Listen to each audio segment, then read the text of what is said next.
Hello, everyone. Shall we get started, Borut, or wait a few more minutes for everyone to find the room? Yeah, hi. Yeah, let's wait 2 more minutes, please. Okay.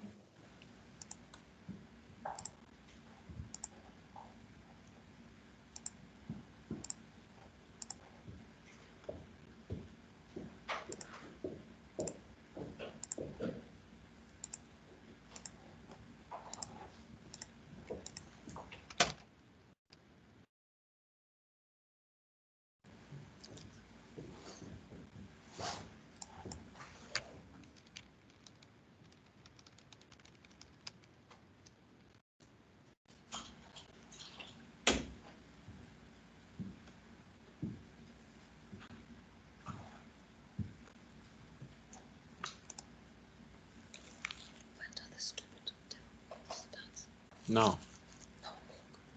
Huh? Amuk, 19th. Yeah.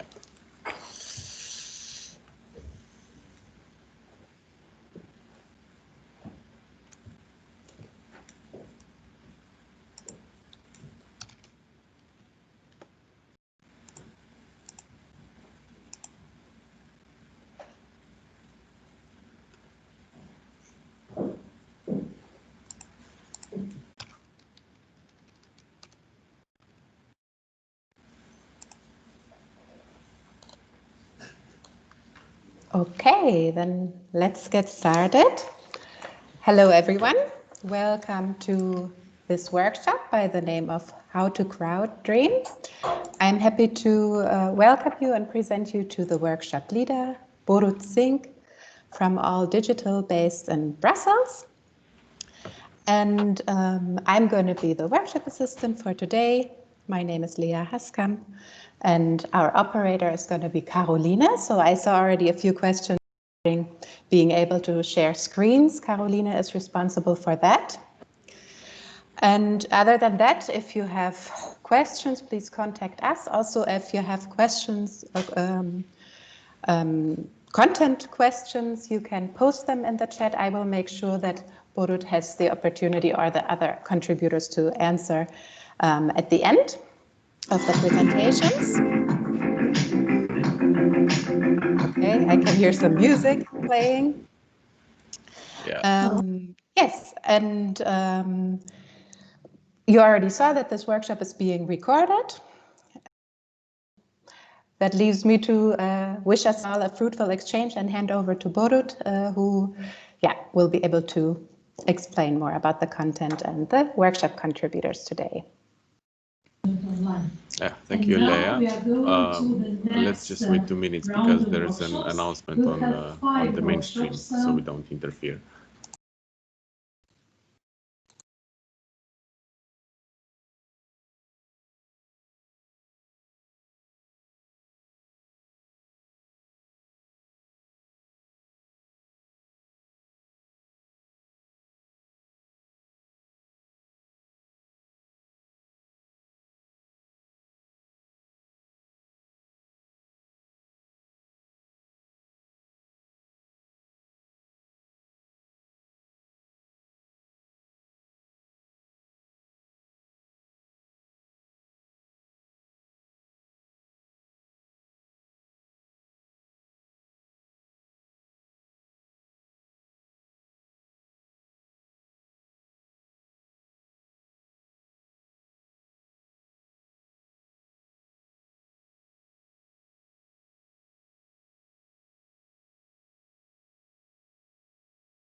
All right, now we can start. Thank you, Leah. Welcome everyone to the Learn How to Code Crowddream workshop. That's been organized by the project consortium of the Crowddreaming Youth Co-Create Digital Culture Project. It's a project that is supported by the Erasmus Plus program in the framework of Key Actions 3 Social Inclusion call. And the project aims to disseminate and scale up at European level a good practice in the field of valorization of digital culture heritage as a means for inclusive education and for promotion of European values among youngsters. Since we are falling a bit late, we're gonna include the Mentimeter that was planned for the beginning later on. And I would like to just present you also my colleagues that will help me present the Crowddreaming methodology and project together with me. Those are Paolo Russo from SGI, Sanjin Smajlović from Centar Tehničke kulture Rijeka, Vicky Maratou from Hellenic Open University, and Arnita Whitehus from LIKTA. We will also be joined by Erik Ballhausen from EACEA, Executive Agency of the European Commission that takes care of the implementation of the Erasmus+. And without further ado, I would give the floor to Paolo Russo to tell you what is CDDC, which is the abbreviation for Crowddreaming. Please, Paolo. Thank you, Borut. Good morning and welcome to everyone at this workshop. And without further ado, since we started a bit late, I will try to share immediately my screen, which is always a thrilling moment these days. But I think here we are. Okay, I hope everyone can see it. And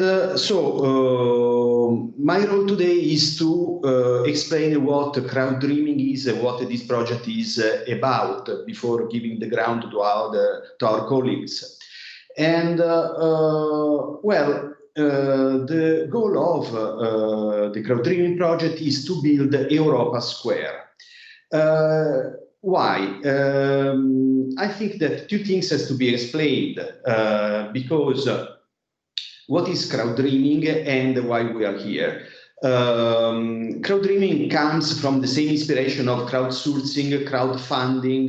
They are very important way to exploit the power of the internet to find work or to find money for good objectives. But the future probably is the most important thing that we have to deal with.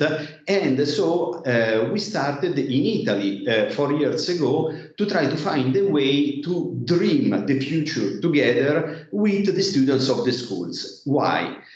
Because we feel that they are the first generation in humankind history to have to transmit a digital and mostly digital culture to the following generations. So digital technology, the digital in general was not existing 20, 30 years ago. So it's really a first in history. Different from what we are used. On the other side, as educators, we are probably not so ready to help them, because now all the digital transformation is leading us toward a society, toward a world that changes so fast. So in the past, we were used to rely on the past experience to teach, to guide, to lead the younger generations. Now we have to lead them to somewhere that we really don't know ourselves.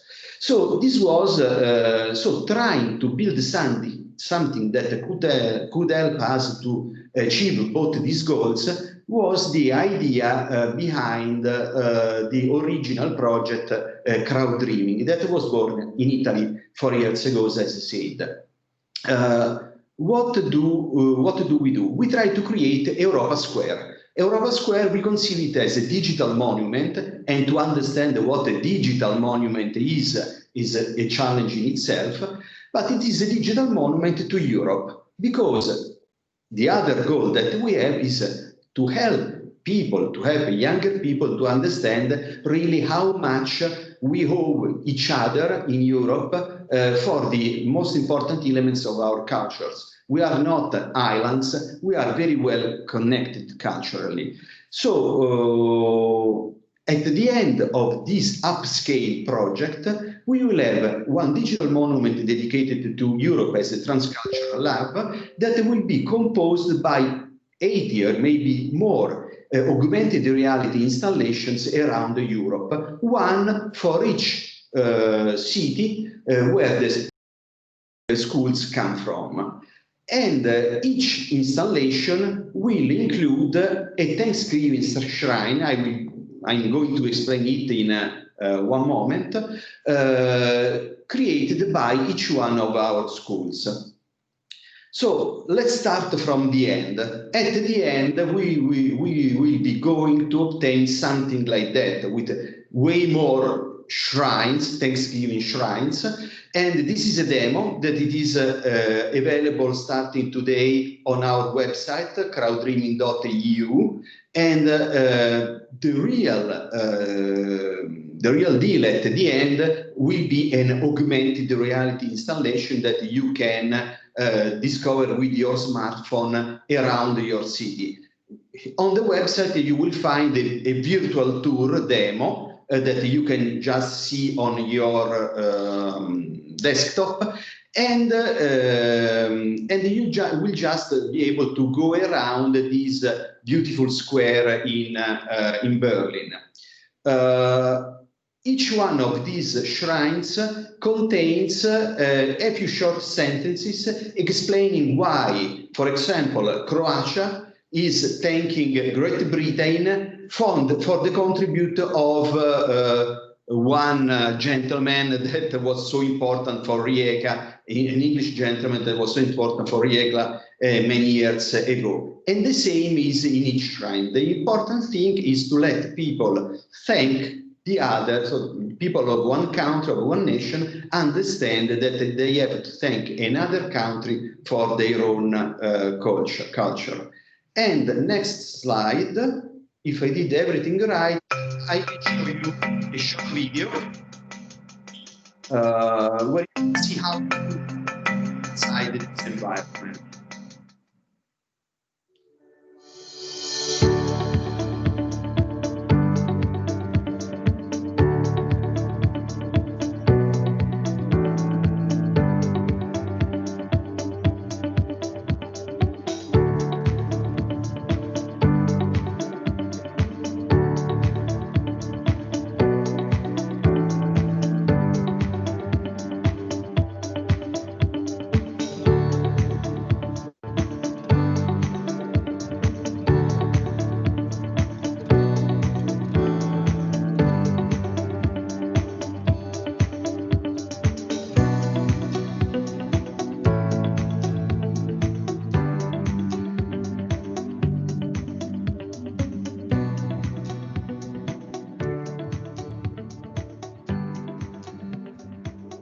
Okay, this is the website, our website, crowddream.eu, and here you can find if you are curious, it's just an alpha demo, but you can get the idea, the general idea.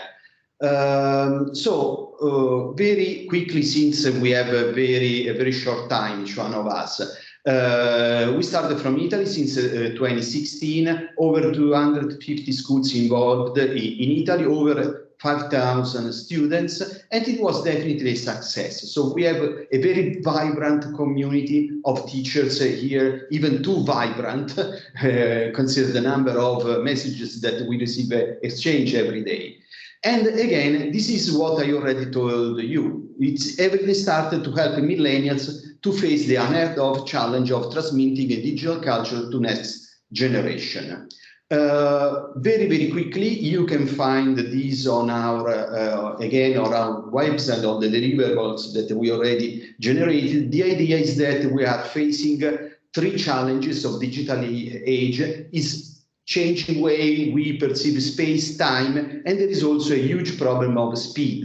The big problem is that we have to learn too fast, and the analytical model of our society is facing a crisis because it is too slow. This affects school too. So the idea where the Crowddream project starts is this big dilemma. We want to try to improve education just by improving the old analytical model that served us so well for centuries. And you can see on the left, we have to be components on a big machine, or we want to try a new approach based more on stimuli, on a way to make everyone move in the same direction, but independently, based just on stimuli, convincing everyone to do the right thing. And there are ways to do that. There are theories, there are methodologies, and there is a very good one, a theory U, that does that, but it is very boring. So we experience that it is not boring, it's very academic, it's not good for students, it's very academic. So we had to find a way to engage students. So we had this idea. Every project that worked has a success story to tell. So let's imagine the success story, and let's retro-engineer this success story as if it was an Hollywood blockbuster. And this is way more interesting for students, for younger people. The crowd-dreaming methodology goes through 3 steps. The first one is about understanding and committing to your real goals. The second step is to build consensus about the story and the project. The third step is about making it happen. And more or less is the same that you would do to create a movie.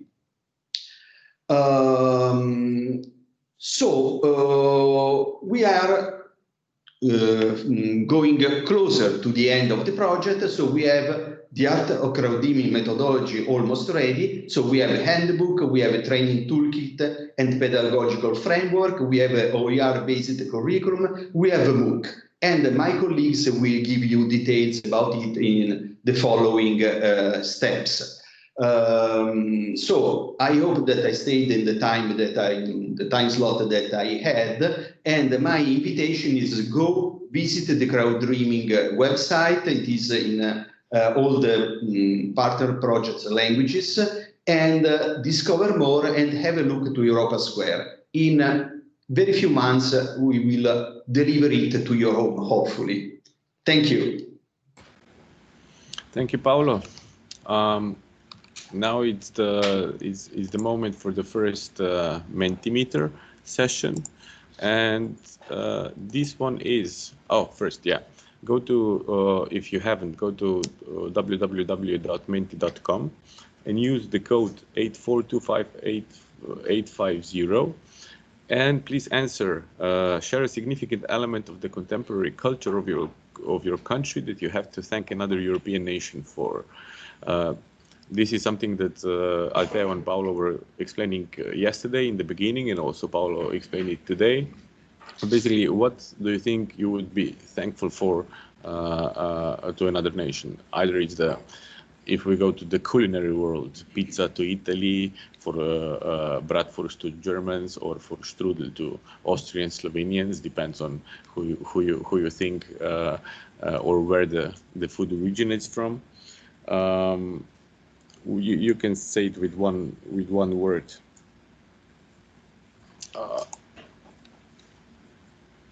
And I cannot see any of the inputs. It's pizza. I'm guessing that you're still entering the Menti.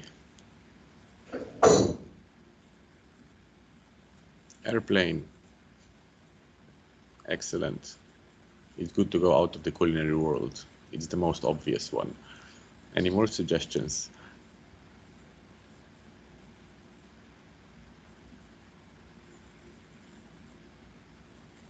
Numbers. Craft beer. I'm curious, who invented the craft beer? Write in the chat, please. Architecture, coffee, burek, baklava, definitely. Coming from Slovenia, the Balkans, yeah, I do miss it a lot here in Brussels, burek and baklava.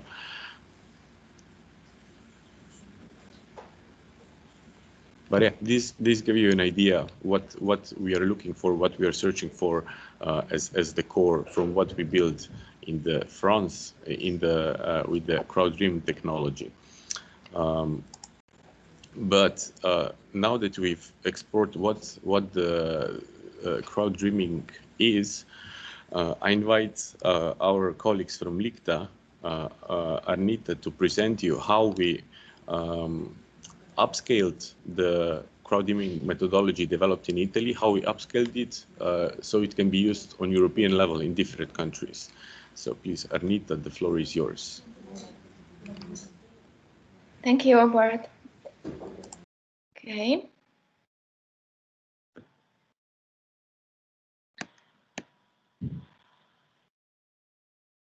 Hello, my name is Arnita. I hope you can hear me. Can you hear me? Yeah, okay. Yes. Okay, thank you. And my name is Arnita, and I'm from LIKTA, from Latvia. And in this first presentation, I would like to speak about the meaning of Crowddreaming methodology in Europe. And at the beginning of the project, together with the project partners, we developed a training toolkit and curriculum for teachers. And the main aim of the curriculum and toolkit is to raise teachers' awareness about digital cultural heritage and prepare them for providing support to young people in developing digital cultural heritage projects.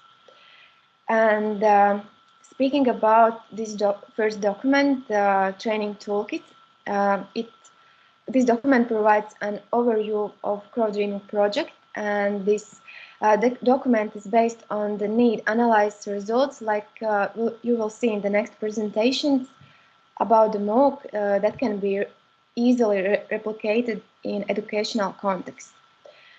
And this document is addressed to all educators who are working with the students aged from 11 to 18 or 19.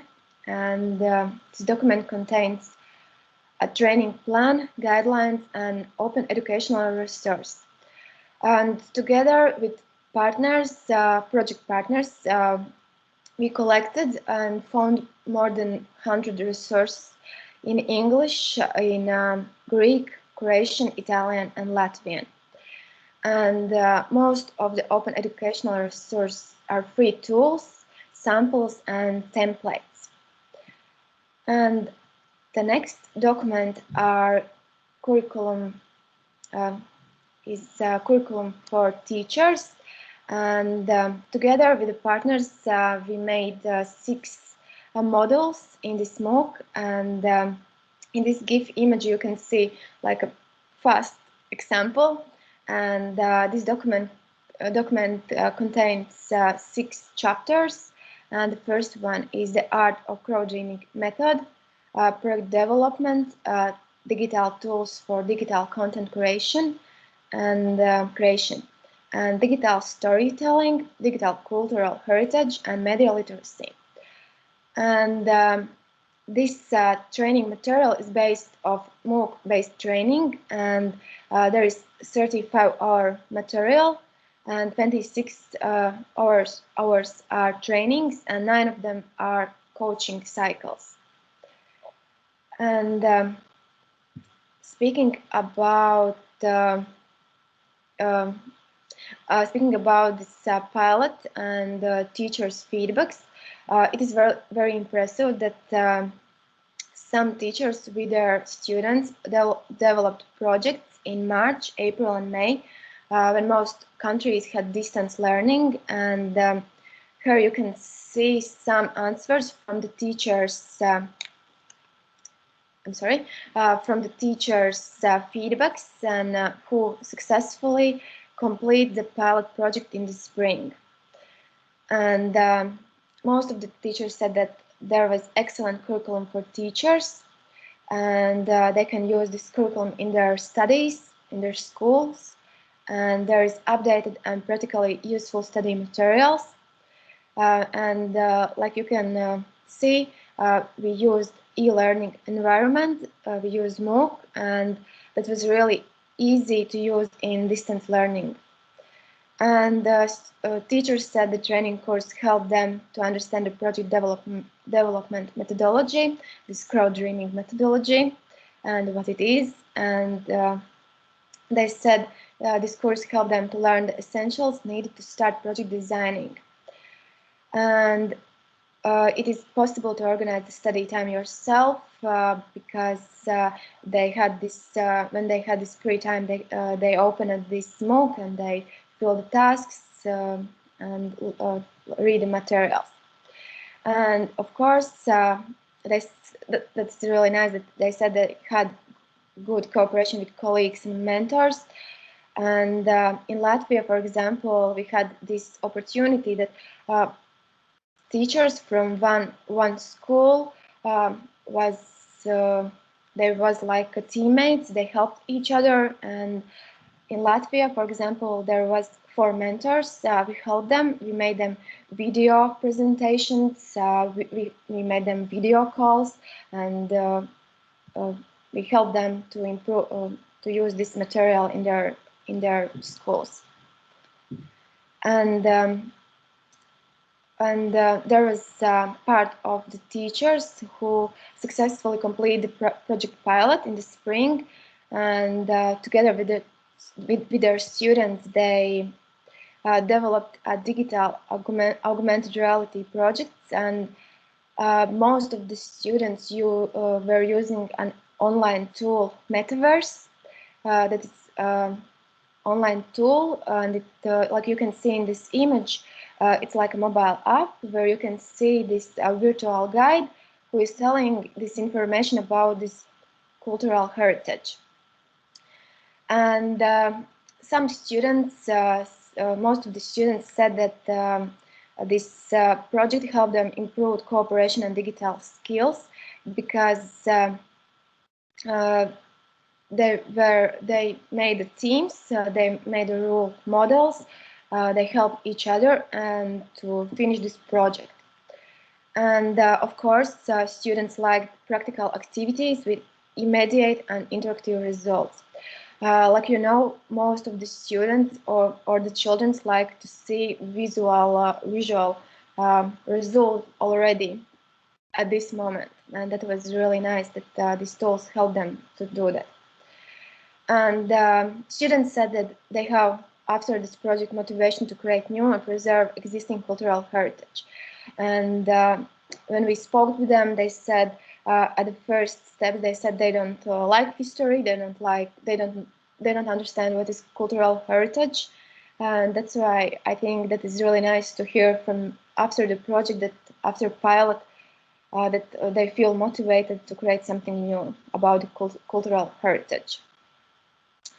And of course, we had some challenges, and with the young people, when we were working with the young people on this project, and there was some challenge like knowledge of types of cultural heritage. That was the first step in this material. They learned what is cultural heritage. They understand the types of cultural heritage, and that was really, I think that was really interesting for the students, and at the same time really hard for them.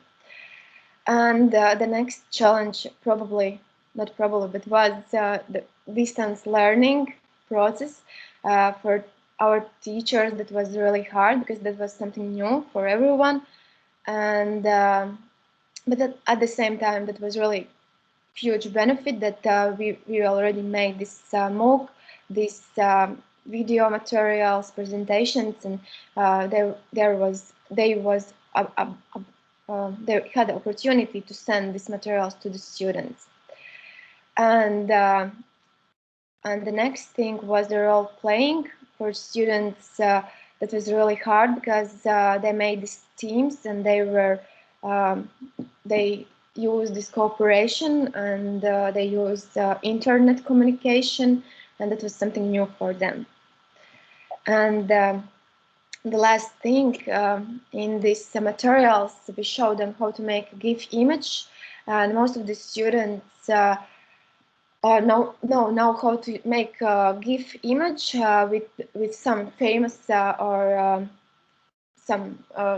some persons, and like you can see, this René Descartes are saying, "Let the crowd-dreaming begin," and that was the main information about this project.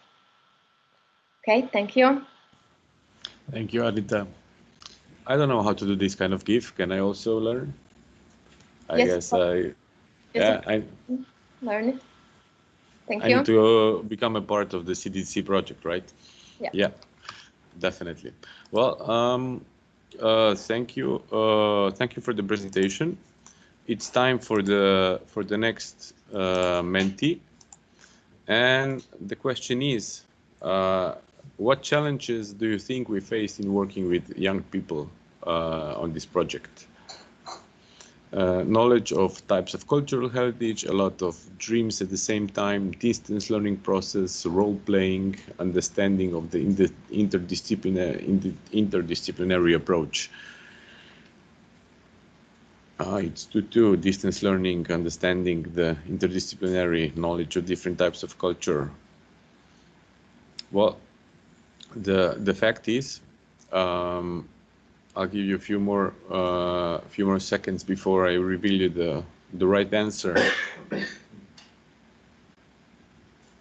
You're all right. All of these possible answers were the challenges our partners, we as a partnership, and each of the partners in each of the countries faced while working with young people on this project, and they successfully overcame these challenges. Okay, so we learned how to prepare and how to educate the teachers, the educators for implementing this CDC technology. We learned how we did that in practice, how we developed the curriculum. And but now I'm inviting Vicky Maratou from HOU to present you how the training of the teachers was implemented in practice. Vicky, the floor is yours. Hello, thank you very much. Thank you, Borut. I will share my screen now, okay?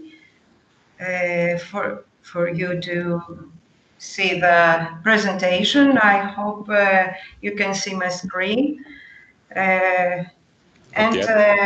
Okay, everything is okay. So I am a researcher with DAISY Research Group of Hellenic Open University and member of the Crowddreaming Tutors team. Sorry, Vicky, we don't see your screen yet. Oh, really?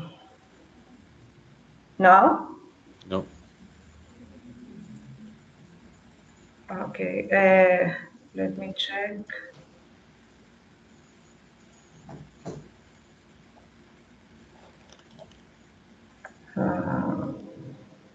Sorry for this delay.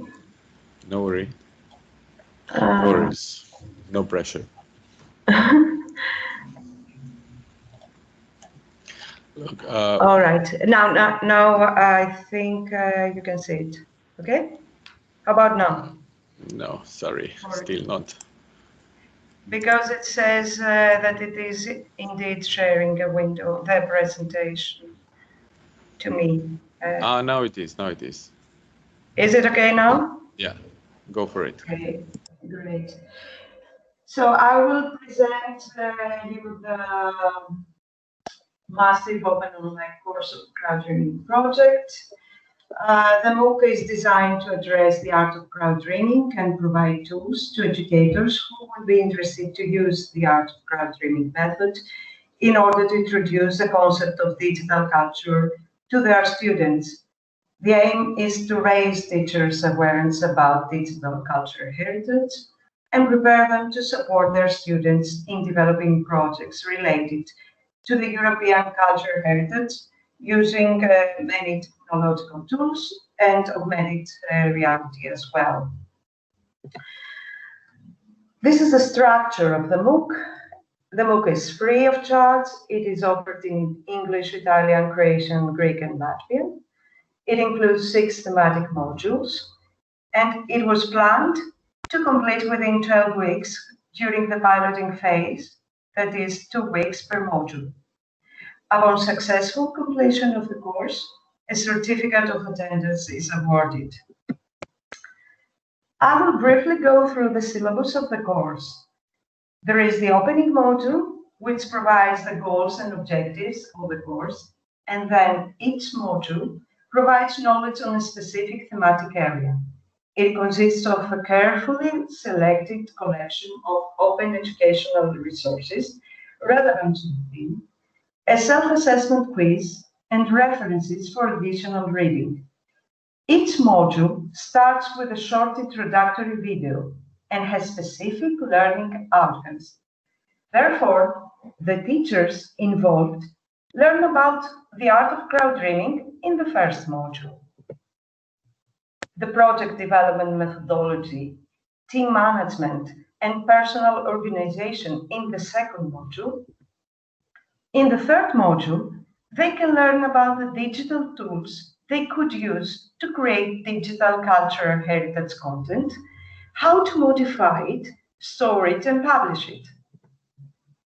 In the fourth module, they exploit the technique of digital storytelling as a tool to promote cultural heritage. And in the fifth module, they learn about tangible and intangible cultural heritage, creative digital media, and new technologies applied in culture, as well as databases with digitalized cultural objects worldwide. Finally, in the sixth module, they will learn the concept of media literacy, its importance, its key elements, and the role of media in general. Now I will briefly present you basic aspects of the MOOC platform.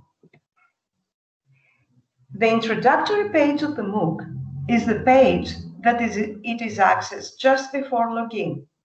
It contains buttons linked to the multilingual versions of the course overview, and the course creators. The registered users click their language to be transferred either to the login or to the home page of the course. This is the home page of the course.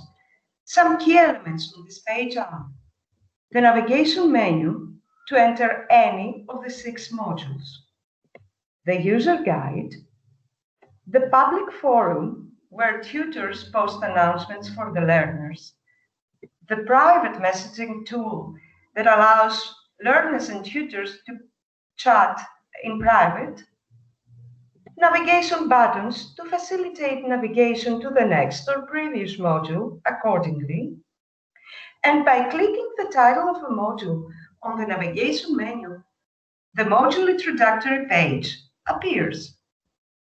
This page offers information about the subtopics of the module, the learning outcomes, a self-assessment quiz, and a dedicated forum. The arrow button leads to the collection with open educational resources of the module. The learning contents of a module unfold in successive pages, like this one, starting from the module introductory video. Each page contains one open educational resource. The interface illustrates the title of the open educational resource, a short description, learning outcomes, and estimated study time. The interface offers navigation buttons that lead either to the module introductory page or back and forth to the other learning objects of the module. The Learning Objects menu also facilitates browsing through all the open educational resources of the module. There is also a progress bar indicating the percentage of the module that has been completed by the learner. The additional reading section at the end of each module offers links to extra open educational resources.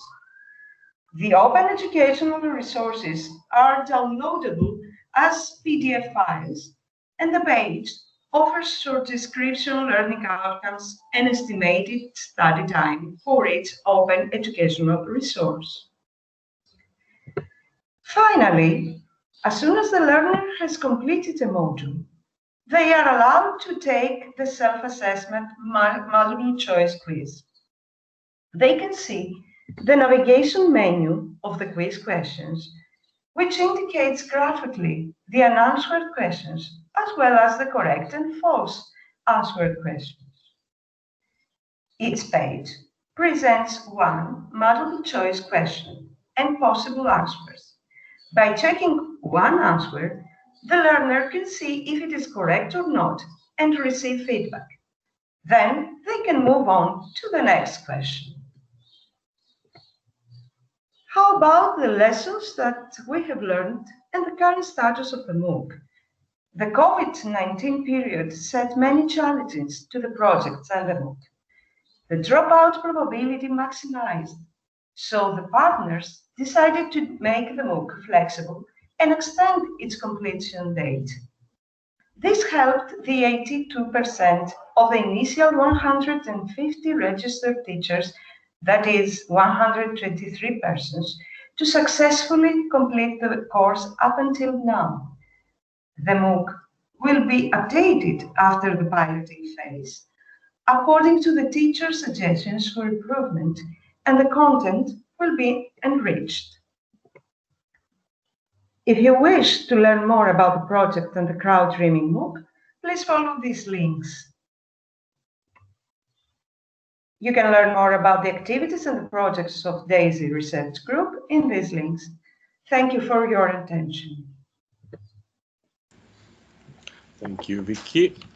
Now we learned that after each of our presentation, there is a question for you.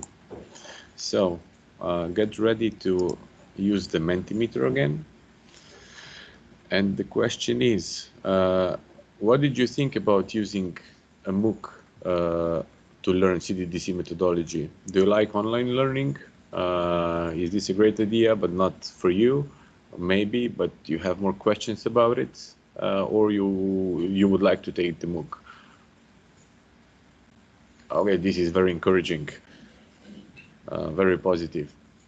Just to follow up on where Vicky finished, yes, we will update the MOOC, the content, and prepare, let's say, version 2.0. Which will be then open and ready for everyone, and we really do hope and to spread the Crowddreaming methodology and project and its idea throughout Europe in the next years. And as Paolo answered yesterday when he was asked what was his dream after the end of the initial presentation of the CDDC methodology, what's his dream? He said that in 10 years we would have these big gatherings where there would be many digital monuments on Europa Square. And these answers I see as also the first piece in that mosaic. And thank you very much for this. And thank you, Vicky, for your presentation. Thank you, Borut. And we talked a lot about theory. Okay, learning the educators, learning how to learn about the methodology. But how do we get from here to what Paolo was showing to you in the beginning, in the video? How do we go from theory to praxis, sort of? So this is where I give the floor to Sanjin from Centar Tehničke kulture Rijeka, Center of Technical Culture from Rijeka, who will explain you how the process of creating digital scenes is going on. Please, Sanjin. Hello, everyone. My name is Sanjin, and as Borut mentioned, I'm from CTC, from Center of Technical Culture Rijeka. Why can't I click this? Oh.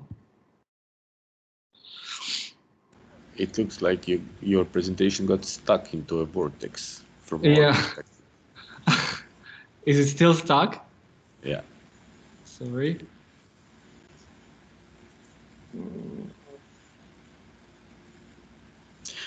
Though, like Leia wrote in the chat, if you have any questions, please do write them in the chat. We are also flexible. You can also raise your hand. We'll take the question also in between. Don't be shy. Ask anything. Sorry, this is taking 1 second. Why is it stuck? It's stuck on my computer as well. Oh, well, you know, it's the Murphy law. It goes wrong when it's... And I've checked it like 12 times until it was my turn, and now it's completely... I would say you checked it one too many times. Yeah. Wow. No, it's completely dead. I don't know what to do. Let's have an exercise. You know, you can type in a message. You can use a GIF. I challenge every one of you, find the GIF that supports Sanjin in his endeavor to find the proper I'm so sorry. I can begin.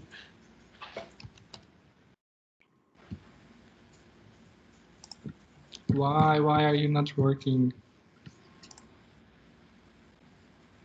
Like this is me waiting for Sanjin's presentation.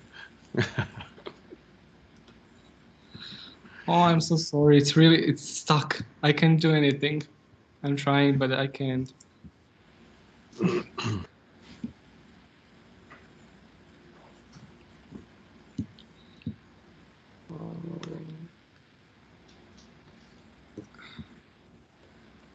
Oh, okay. Maybe I have something. Sorry. No. We are having fun in the chat, so you keep on trying.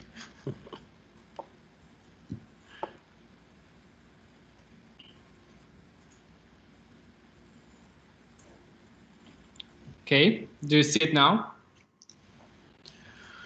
No, we don't. It probably is something similar as with Vicky. Maybe we just have to wait a bit. Yeah.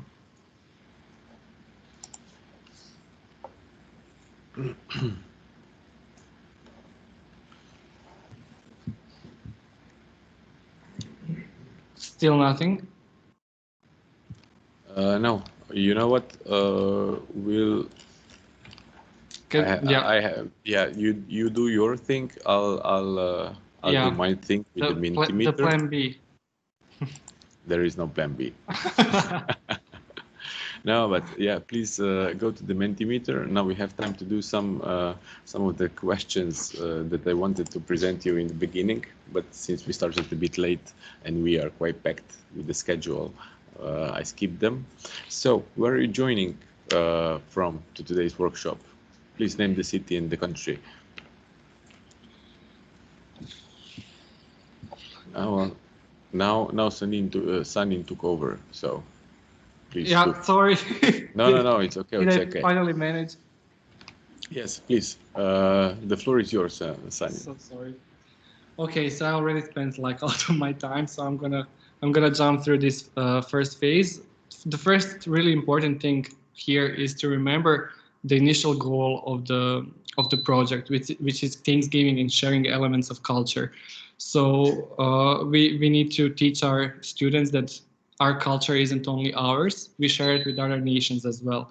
So we have elements of other cultures in our culture, and as well it's vice versa. We have elements of our culture in different cultures around Europe and maybe even around the world.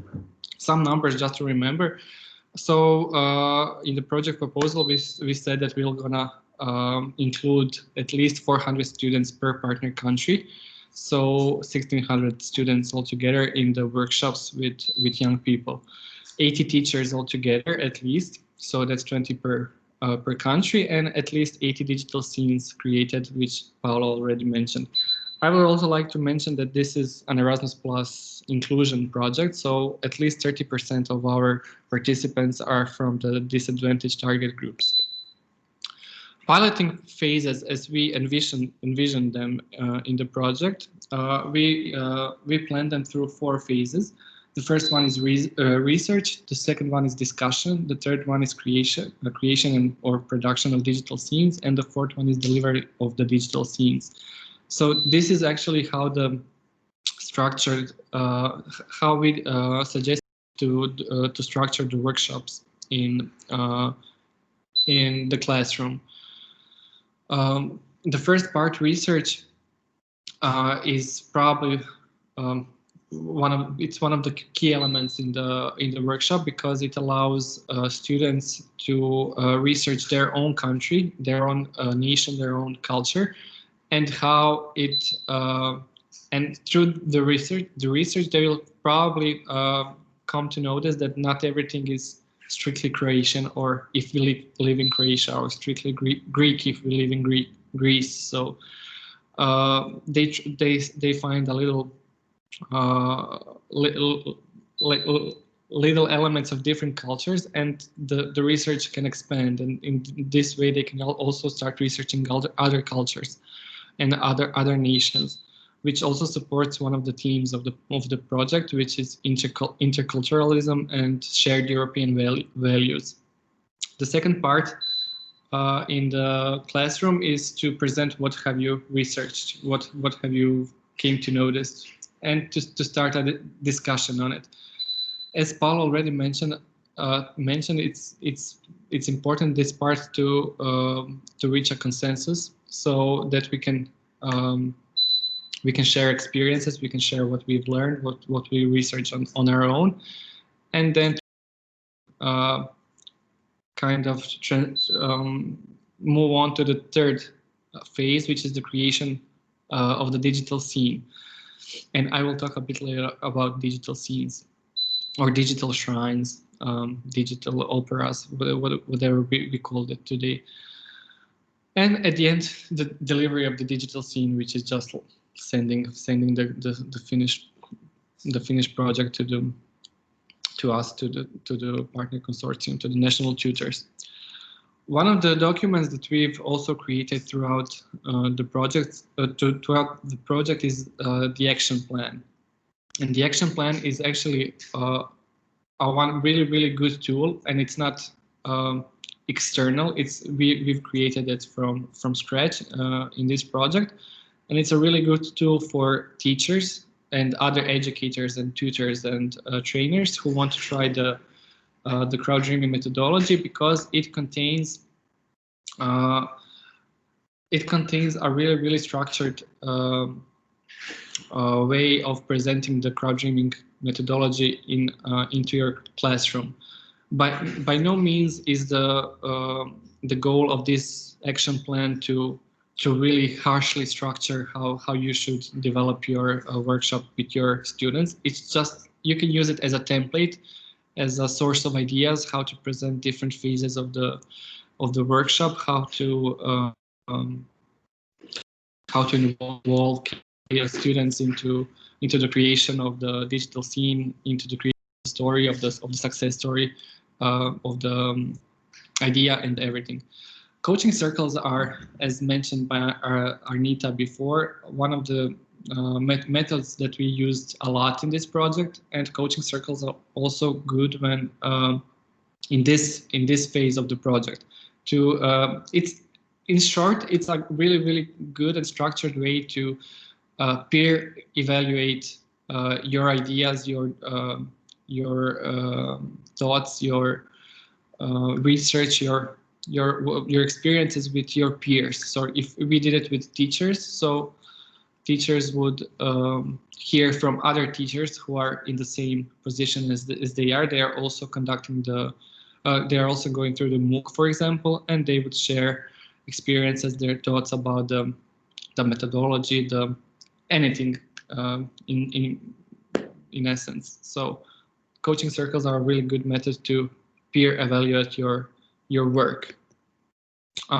This is a small screenshot from the action plan document, and I just wanted to use it to show you this is concretely the storyline part of it, and I wanted to say with this screenshot that every exercise, every task in the action plan consists also of an example. So you also have an example of the exercise of the finished task, and then you have the template to do it with your students.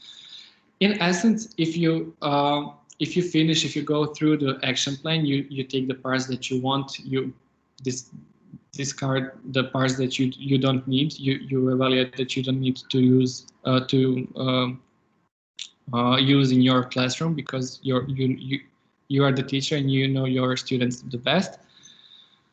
And in theory, if you finish the whole action plan, you can by the end you can have a clear story on how to develop your digital scene. You have a clear digital story to be produced in the next phase. So what are actually digital scenes? We also call them digital shrines and operas and projects. They're in essence also projects, and they are the result of the action plan, the result of the workshop, of the methodology. It's a way to present all of the work that the students and the teachers have done on their in their workshops. It can actually be anything. It's really abstract. It can be a slideshow, it can be a video, an audio recording, a computer game. If you have the resources and the knowledge in your classroom to create a computer game, it can be a web page, an infographic, or anything else that I haven't mentioned. It can be really, really short and simple, and it can be really elaborate and huge. During the MOOC, we've provided a lot of material for our teachers to learn basic web design, basic video editing, infographic creation, basic templates for each of these branches. But in the end, the students and the teachers decide on their own how to evolve their digital scene. Ones that Paolo showed us have been videos, but it can actually be anything. These are screenshots for from some of the digital scenes, and concretely, this is a creation school that is thankful to Denmark for Legos. So, just to sum up digital scenes, a good digital scene, a good digital project at the end of this workshop answers to these 3 questions. So it's really elaborate, it's really abstract, because you can do anything, but still we have to have a structure on what is a good digital scene at the end. So a good digital scene at the end answers to these 3 questions. What culture or nation is our school thankful for? What are we thankful for? So for which concrete subject, for what? And the 3rd question, why are we thankful for? How did that nation, that culture contribute to our everyday life and culture? So these 3 questions are the essence to create a good digital scene. Throughout the project, throughout the MOOC, the research phase in the beginning, and now the piloting phase with workshops in schools, it's really important to have a well-structured facilitation. Throughout the project, we also have in each partner country, in each piloting country, we have dedicated national tutors whose only job is to support the teachers and support their students and workshops. We started with the MOOC, but still with the workshops, we are still here supporting our teachers. So in the way that we are supporting our teachers to answer every one of their needs, every one of their questions to the best of our capabilities, we also expect our teachers to do the same, of course, in the classroom, and to support their students to create a good digital scene and to carry out the methodology as they learned throughout the MOOC.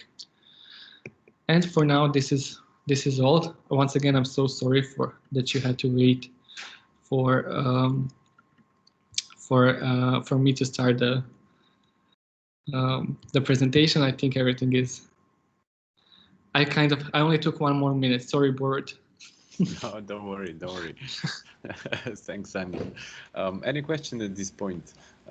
We wrapped up the presentation of how Crowddreaming works, from the idea, from the philosophy, through the curriculum, through the actual training, and now we did the final turn and presenting you how the digital scenes are being made. So, any questions here? Well, then I'll understand the silence as everything is completely and very thoroughly clear. And we'll go to our next guest, basically the only guest. Everyone else presenting up until now are from the project family. But I'm really happy that I can welcome Mr. Erik Ballhausen from European Commission Executive Agency that runs the several programs, among others also Erasmus Plus on centralized level here from Brussels. And he will talk about how the Erasmus Plus fits into the whole social inclusion policy framework, and how does projects like a Crowddreaming project contribute to the social inclusion in Europe. So, Mr. Ballhausen, welcome to the workshop, and the floor is yours. Thank you very much. Let me share the screen. Peter is just sharing the screen to get the presentation. In the meantime, I'd like to welcome everybody, and I would like to, first of all, that's fine. I have in presentation mode. It's okay. Is it okay? So, the presentation mode, yeah.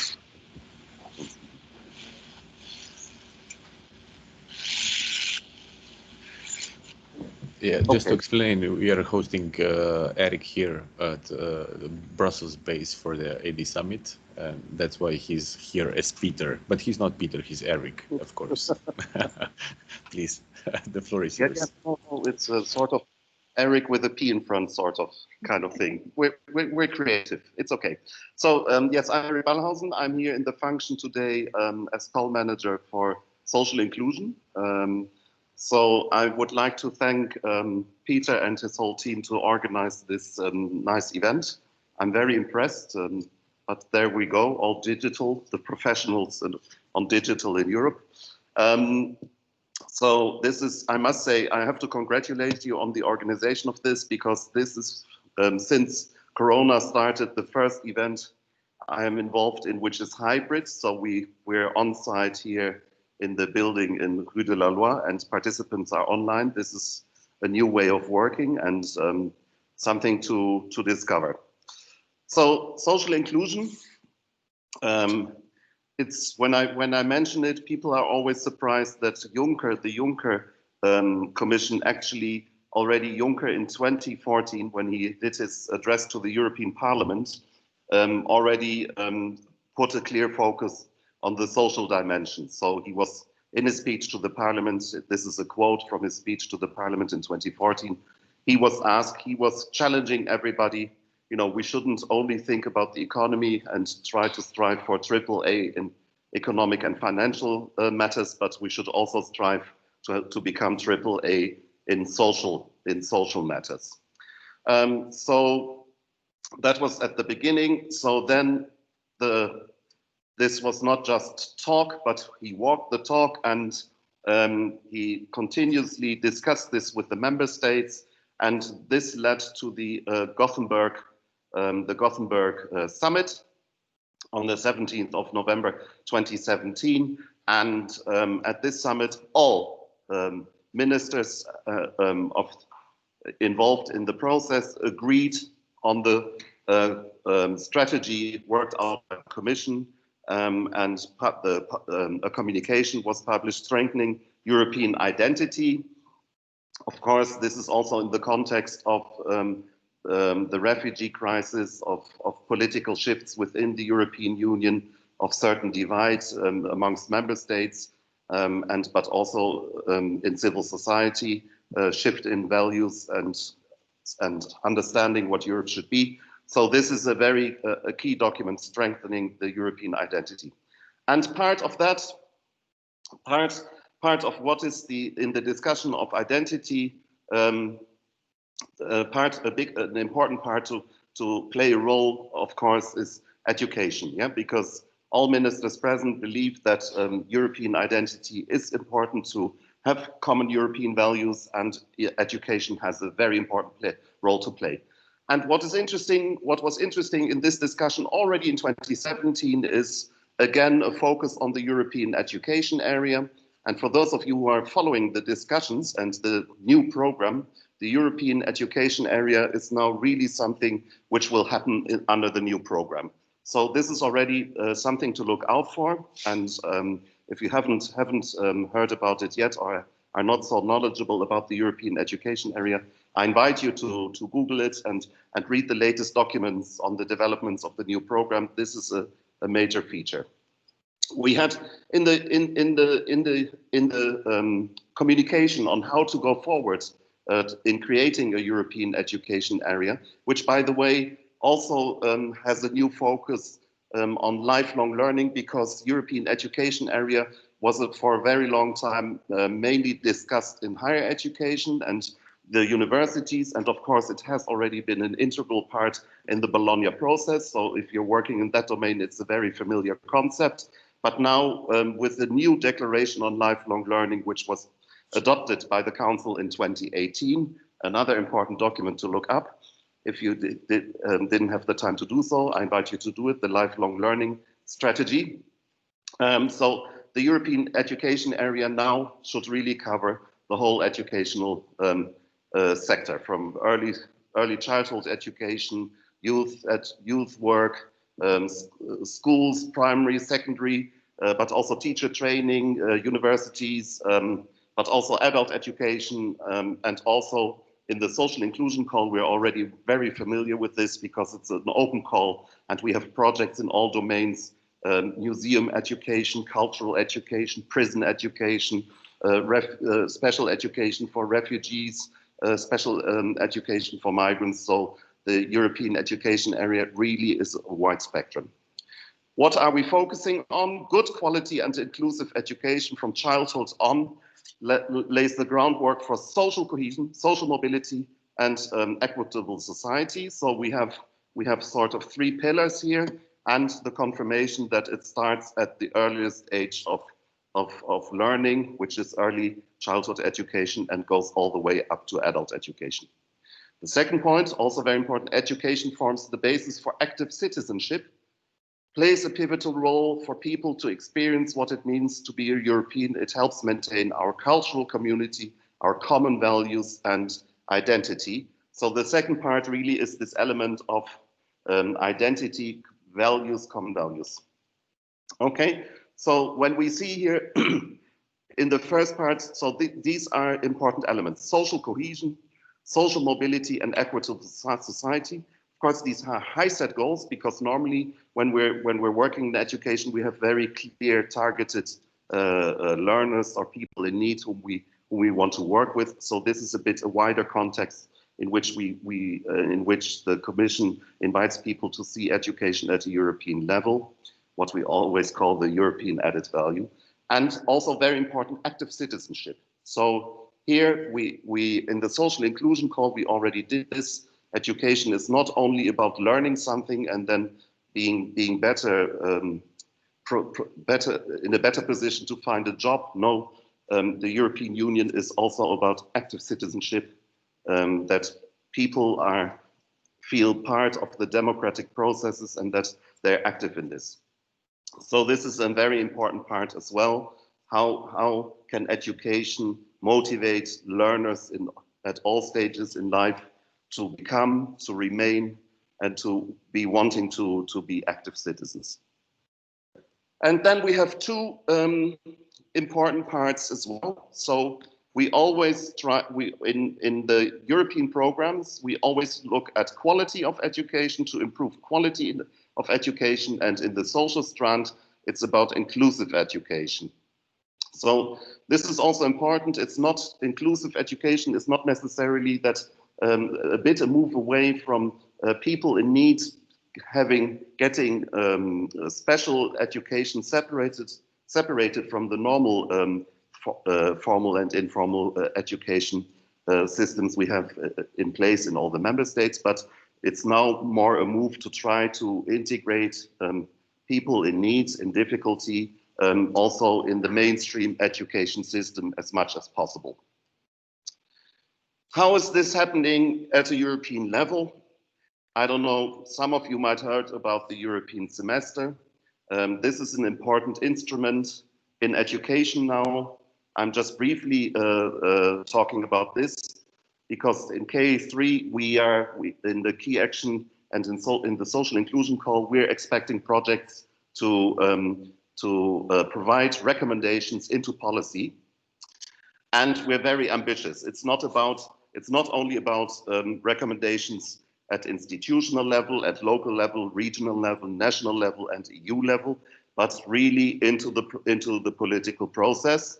And an interesting aspect, and I mention this because a lot of projects are not aware of this, all member states now report on their reform agenda of all policies, so economic, trade, and what have you, but also on education policy reform. They report to the Commission on the subjects which are identified in education in the education and training 2020 declaration.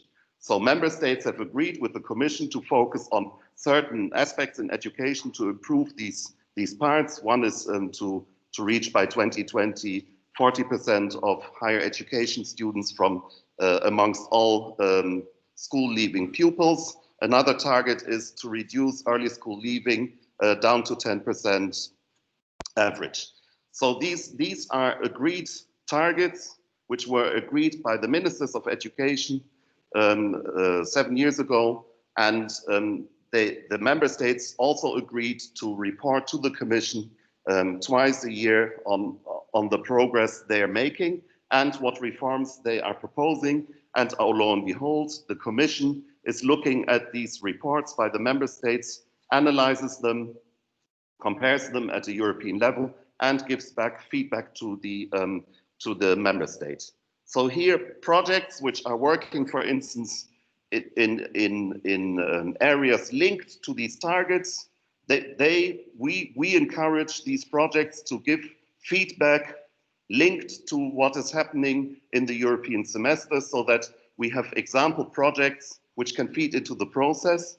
And this was, of course, very new when it started a few years ago, but now we have advanced that much that projects are picked up by member states, ministries as good practice, because they get feedback from the Commission, and then they want to have more information on how to do that concretely. And that's where projects can fit in and provide grassroots level information, how to implement and how to improve the targets which were agreed. So this is very interesting, this process. And here a quick overview of key action 3. So what I just said, all these actions are really to support policy and policy reform. And in red is the social inclusion call. It's one of the many calls we have and actions we have.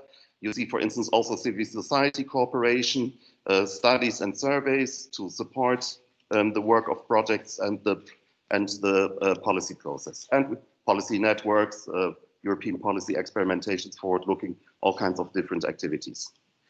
So, coming back to all digital, Peter, who's sitting relaxed on the couch, watching and listening what I'm saying, asked me also to put what all digital is doing in this context. And I'm very happy to say that all digital has been a very successful network, really tapping into what we want to happen. So the context is, in our projects, it's very important. We want projects to work with good practice. So we really want to get from projects an idea before they start, a real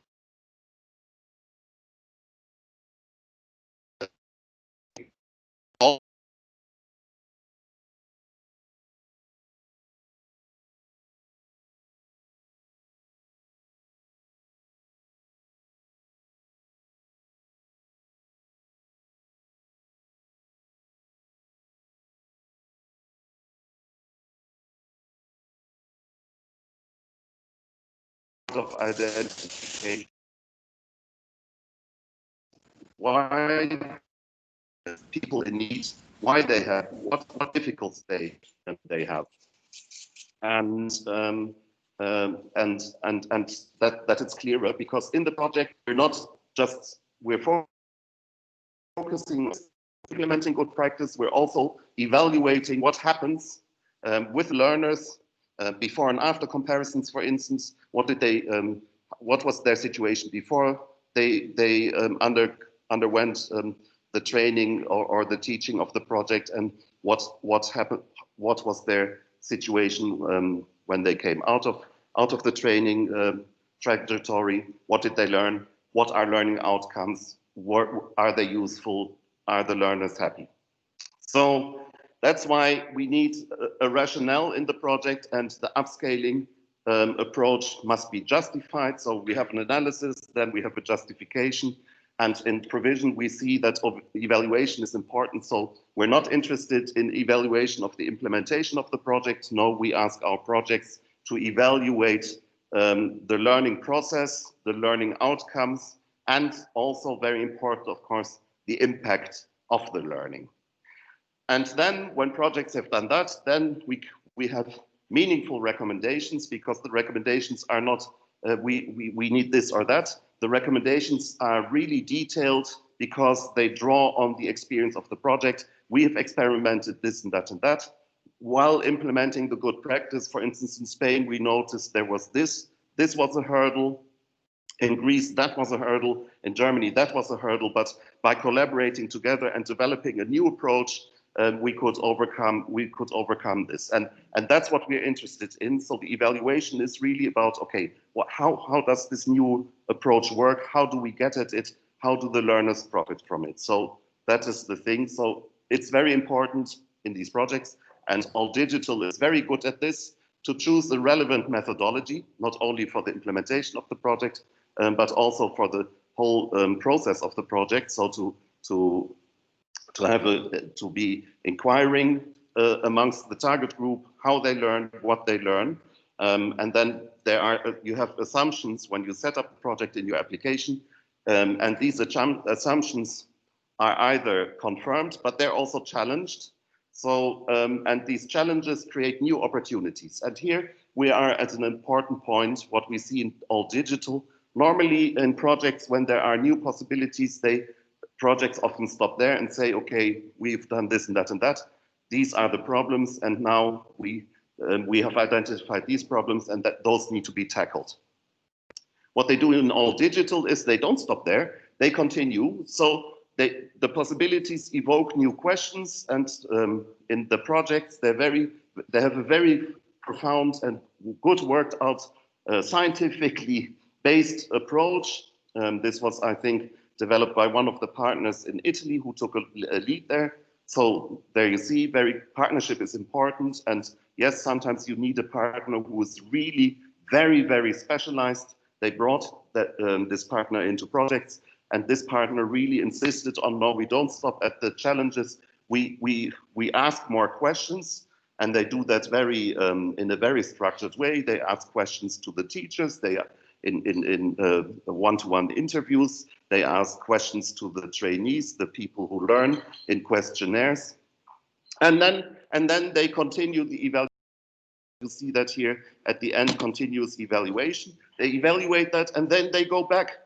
Then they go back to the beginning with a focus inquiry, and that's how they iterate. They iterate the process, following the learners, developing better teaching materials. So they go a full cycle, and like that they really improve the learning outcomes, and learning materials provide better services to learners and teachers. So that's very important. Now, once we have the result, projects often have a conference and present their result, and that's it. That's not what we want. That's not what we want. That's not what we want to happen in social inclusion. Here we're talking about upscaling, and upscaling.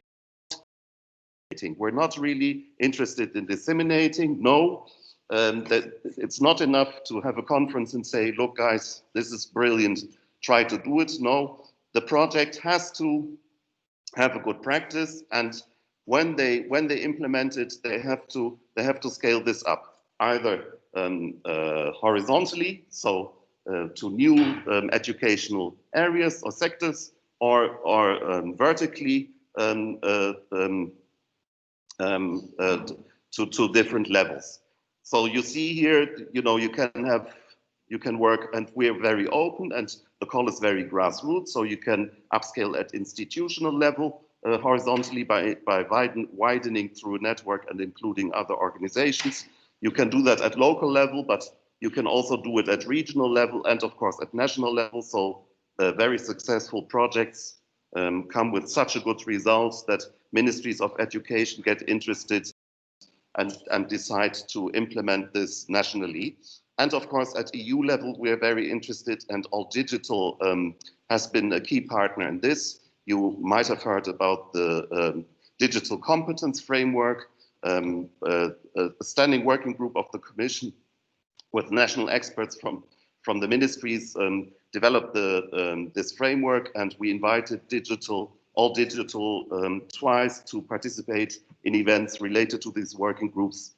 And they were invited not as experts, which they are, they were invited to report on the outcomes of their projects. Because what we, for instance, saw was that projects are very good, but, you know, and All Digital has a very strong approach to work with informal and non-formal methods, which doesn't mean that they're also not in the formal part, because they use non-formal and informal approaches and pedagogies, but then also put them in the school sector, so make train teachers to use them in the school sector, so more formal.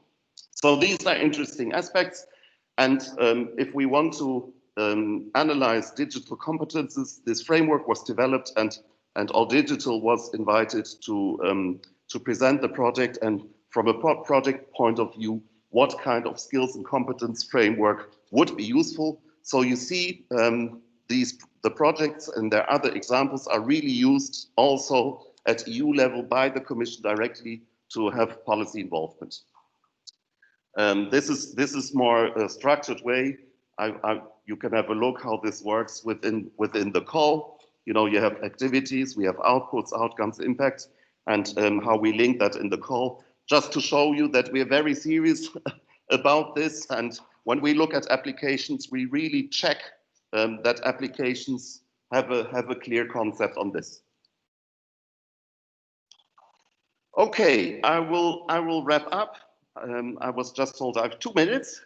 Good, no problem. So once the project is finished, then what ideally we want to arrive at is that there are in principle, two possibilities: to have improved education and training systems, or to enhance the quality of these education and training systems. And of course, they're not always separated. There can be a combination of both.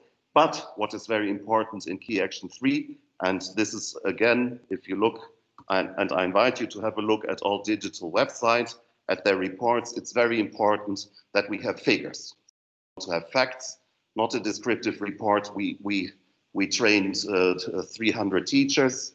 We trust you did, but we want to have figures. What happened? What were the learning outcomes? What was the feedback from the teachers?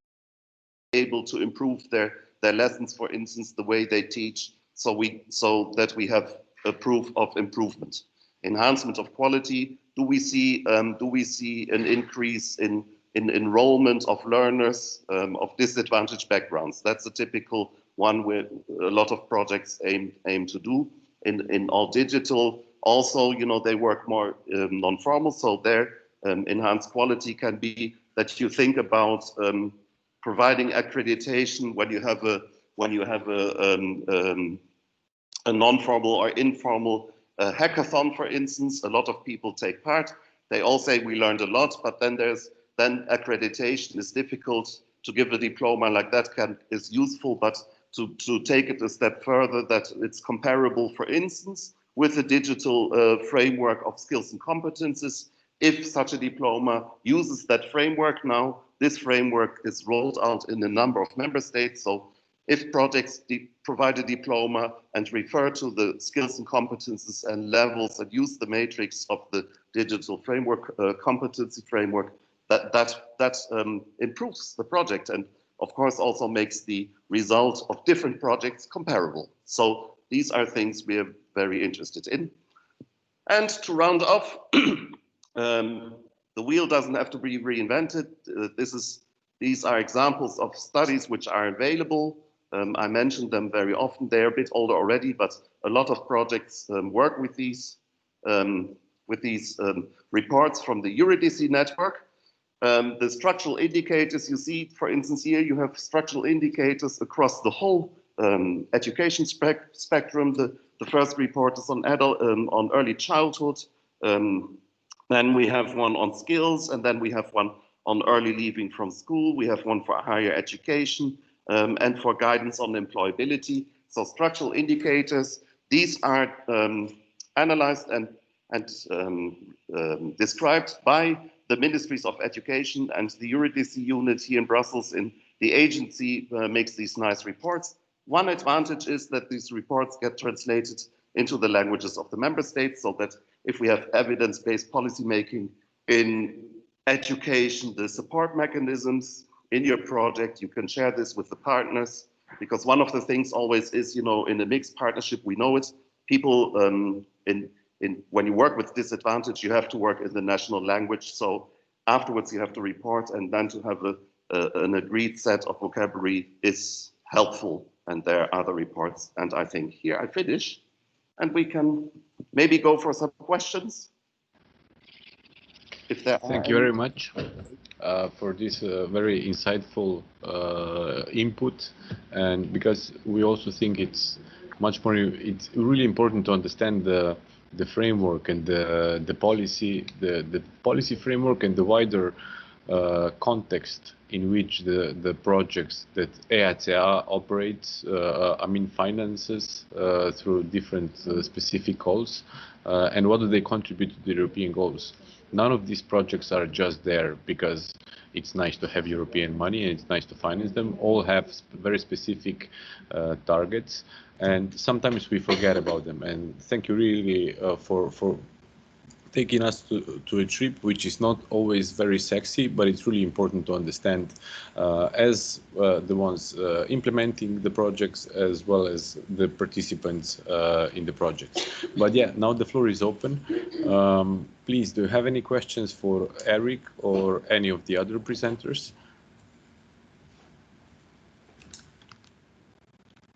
No? Then I have a... Sorry. That's of course, now comes the sexy part. If there are no questions, then I have to ask myself a question. Erik, tell us, please. The rumors are flying around that there won't be a social inclusion call under the new program. Is this true?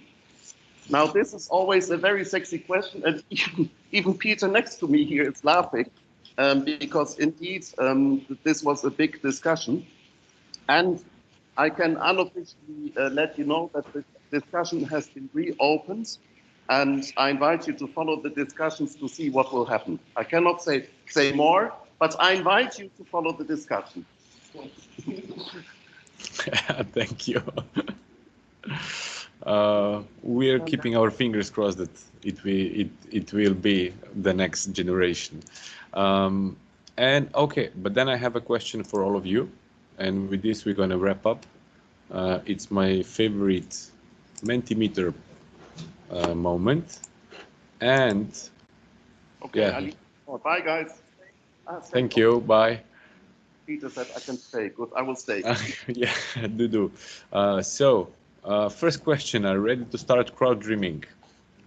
We explained a lot. There are tools. We can help you to get started, but you need this little flame of Crowddreaming before we can support you in your journey. Already doing it, great, nice to have you. with us, participants, teachers, young people from participating countries in the project. Yes, there's no, which is again very positive message, and I thank all of you.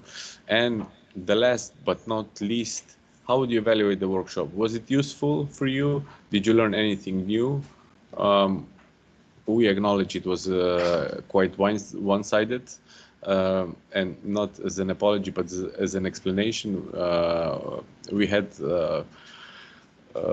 almost 100 participants registered, and when we were then thinking how to do the group work and everything in the context of online conferences, it's a bit more difficult to implement that in such an environment. So we opted more to on let's say how-to workshop in terms of a recipe, how to do it, and to show you what you can use from the project that's already been developed, and it's available for you on our website, on the Moodle platform. But for sure we will try to also be more interactive in the future with our events, because this is not the last one, for sure not. We plan one big event in the beginning of next year, in February, March, when we're going to launch the complete platform, and hopefully also some smaller events in between.